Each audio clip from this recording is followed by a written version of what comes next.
Hello mga love! For today's video ay mag-unboxing tayo at mag-i-install tayo nitong shoe boxes, plastic shoe boxes.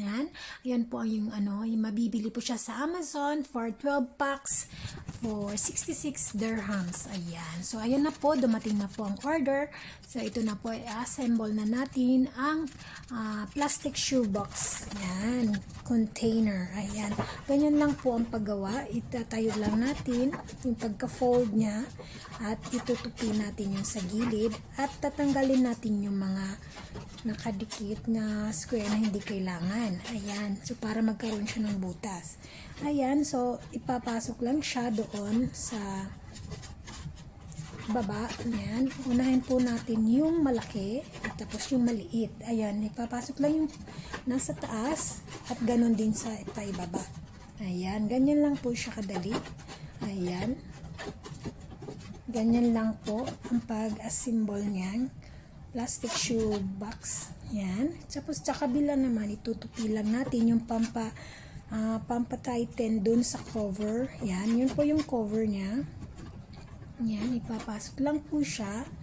At pagkatapos ay bubuksan na natin siya kung paano siya buksan. Ayan. So, ganyan. Yan. Bubuksan lang natin siya at magnetic po siya.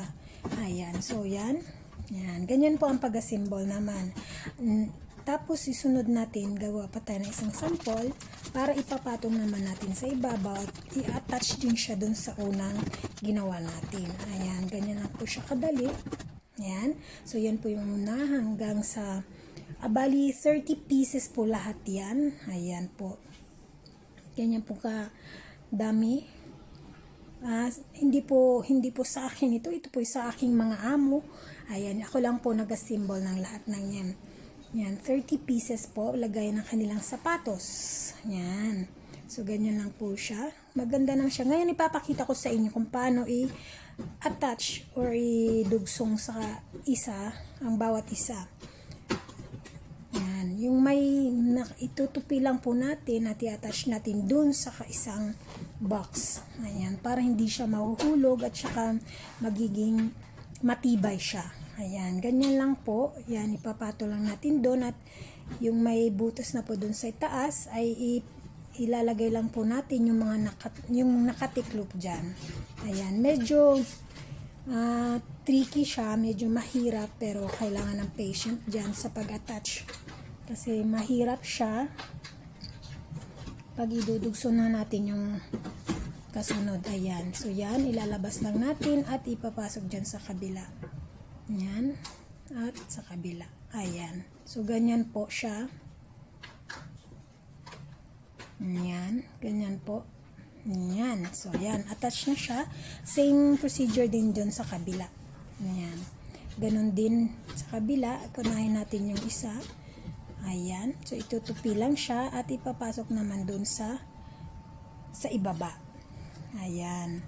So, medyo tricky talaga. Medyo mahirap siya. Kailangan ng mahabang pasensya dito. Sa 30 pieces na binuo, kukunin ko lang po tatlo-tatlo. Ayan. Tatlo-tatlo or anim-anim. Ayan. Ganyan lang po siya. Ayan. So, yan. Na-connect na po siya at ganun din sa kabila.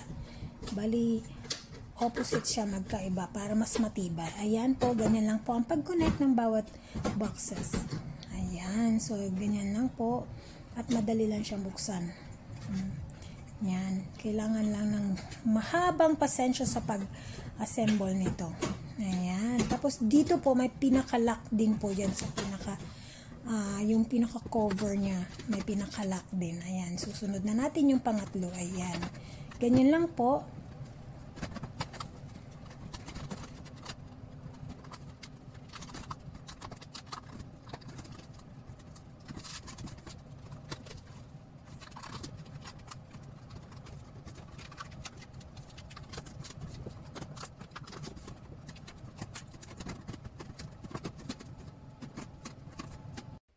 Ayan na po, tapos na po, na-assemble na natin lahat at lalagyan na naman natin ng mga laman. Ayan, binuksan ko po At yan na po ang mga naging itsura. Yan, ganyan na po ang tsura ng mga sapatos. Maganda tingnan, organized, at marami pa pong lagayan. Ayan. So, napaka-organized po. Ang ganda tingnan ng inyong shoe rack na para maayos ang inyong mga sapatos. Diba?